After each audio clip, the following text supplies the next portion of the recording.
अस्सलाम वालेकुम की हाल ने सारे भाइयों का ठीक हो। उम्मीद करदा सारे भाई ठीक होने हो। आज जनाब असी इत्थे मंडी चौक दे विच खलोते हाँ ते अगली गल सुन लो हुण भाई होरी की आंदे ने। सिंगर साहब ने साडे जनाब जिले दा नां ने।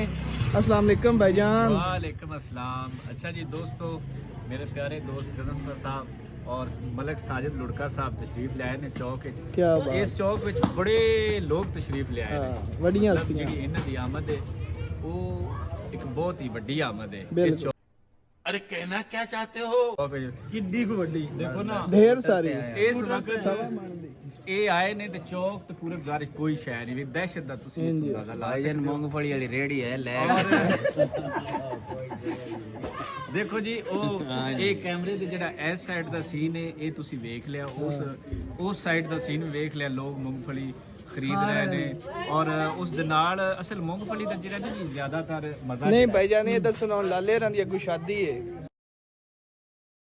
ਤੇ ਉਹਦਾ ਉਹ ਅੱਗੂ ਹੀ ਹੁੰਦੀ ਹੈ ਪਿੱਛੇ ਵੀ ਹੁੰਦੀ ਹੈ ਸ਼ਾਦੀ ਬਾਜੀ ਅੱਗੂ ਹੀ ਹੁੰਦੀ ਹੈ। ਨਹੀਂ ਤਾਂ ਮੈਂ ਕਿਹੜਾ ਪਿਆਨਾ ਪਿੱਛੂ।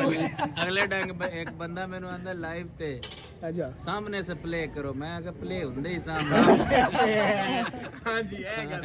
ਅੱਛਾ ਦੋਸਤੋ ਗੱਲ ਉੱਥੋਂ ਸ਼ੁਰੂ ਕਰਨੇ ਆ ਕਿ ਮੂੰਗਫਲੀ ਦੇ ਨਾਲ ਨਾ ਜਿਹੜਾ ਅਗਰ ਸੀਰੀਅਸ ਗੱਲ ਤੇ ਆਵੇਗੀ ਨਾ ਤੇ ਮੂੰਗਫਲੀ ਦੇ ਨਾਲ ਰਿਓੜੀ ਹੁੰਦੀ ਚਖਵਾਲੀ। ਦੇਖੋ ਨਾ ਨਕਲੀ ਤੇ ਨਹੀਂ ਜਾਣਾ वो न लिया लिया के दियो ते ਅਸੀਂ ਖਾਵੀਏ ਜਿਹੜੀਆਂ ਨੇ ਨਕਲੀ ਦਾ ਫਰਕ ਹਾਂਜੀ ਜਿਹੜੀਆਂ ਨੇ ਨਕਾਲਾਂ ਤੋਂ ਹੁਸ਼ਿਆਰ ਉੱਤੇ ਲਿਖਿਆ ਹੁੰਦਾ ਰੈਪਰ ਦੇ ਵੀ ਨਕਲਾਂ ਜਿਹੜੀਆਂ ਨੇ ਉਹ ਨਹੀਂ ਖਰੀਦਣ ਲਿਆਦਾ ਗਲੇ ਦੇ ਇਨਫੈਕਸ਼ਨ ਬਣ ਸਕਦੇ ਨੇ। ਕਿਉਂ ਸਮੋਕ ਦਾ ਦੌਰ ਗੁਜ਼ਰਿਆ ਬਾਜੀ ਤੇ ਜਿਹੜੀ ਨਹੀਂ ਸਮੋਕ ਭਾਈ ਯਾਰ ਸ਼ਾਇਦ ਦੱਸ ਰਹਿਣ ਤੇ ਸਾਰੇ ਸਮਝ ਲਵੋ ਅੱਗੂ ਤੁਹਾਨੂੰ ਕੰਮ ਆਏਗੀ। ਅੱਛਾ ਜਿਹੜੀ ਸਭ ਤੋਂ ਵੱਡੀ ਬ੍ਰੇਕਿੰਗ ਲੈ ਕੇ ਤੇ ਆਣਾ। ਅੱਛਾ ਜਿਹੜੀ ਸਭ ਨਾਲ ਉਹ ਬਾਜੀ ਉਹ ਬਾਅਦ ਦਾ ਮਸਲਾ ਹੁੰਦਾ ਹੈ। ਇਸ ਤੋਂ ਅੱਜ ਸਿਰਫ ਮੂੰਗਫਲੀ ਤੋਂ ਗੱਲ ਸ਼ੁਰੂ ਹੋਈ ਹੈ। ਅਜੇ ਰੇੜੀ ਤੇ ਕਿੰਨੀਆਂ ਆਈਟਮਾਂ ਪਈਆਂ ਨੇ ਅਖਰੋਟ ਬਦਾਮ ਕਿਸ਼ਮਿਸ਼ ਉਸ ਤੋਂ ਬਾਅਦ ਜਨਾਬ ਦੂਸਰੇ ਕੀ ਹਨ ਪਿਸਤਾ ਪਿਸਤਾ ਹਾਂਜੀ ਪਿਸਤਾ पिस्ता ਮਤਲਬ बोली पेरिया ਮਲਕ ਦਾ ਉਸੂਲ ਕਰੇ ਹਾਂਜੀ ਦੇਖੋ ਨਾ ਉਹਨਾਂ ਆਪਣੀ ਜਿਸਾਮਤ ਦੇ ਹਿਸਾਬ ਨਾਲ ਚੀਜ਼ਾਂ ਦੇ ਨਾਂ ਯਾਦ ਰੱਖੇ ਹੋਏਗਾ ਉਹਨਾਂ ਨੇ ਬੋਲੀ ਨਾ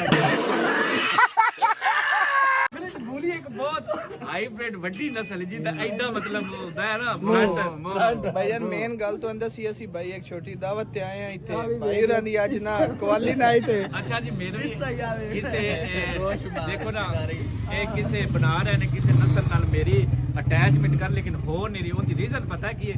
ਅਲਹਮਦੁਲਿਲਾ ਬਹੁਤ ਖੂਬਸੂਰਤ ਹਾਂ ਮੈਂ ਮਾਸ਼ਾਅੱਲਾ ਮਾਸ਼ਾਅੱਲਾ। ਨਕਸ਼ ਮੇਰੇ ਬਹੁਤ ਖੂਬਸੂਰਤ ਨੇ। ਹਾਈਲੀ ਇੰਟੈਲੀਜੈਂਟ ਸੋਚ ਦੇ ਮਾਲਕ ਹੈ ਜਨਾਬ ਤੇ ਮਤਲਬ ਮੈਚ ਨਹੀਂ ਉਹਨਾਂ ਦੀ ਜੁਗਤ ਪਰ ਜਿਹੜੀ ਸਾਡੀ ਸੀ ਨਾ ਬੋਲੀ ਵਾਲੀ ਯਾਦ ਰੱਖਣੀ ਤਾਂ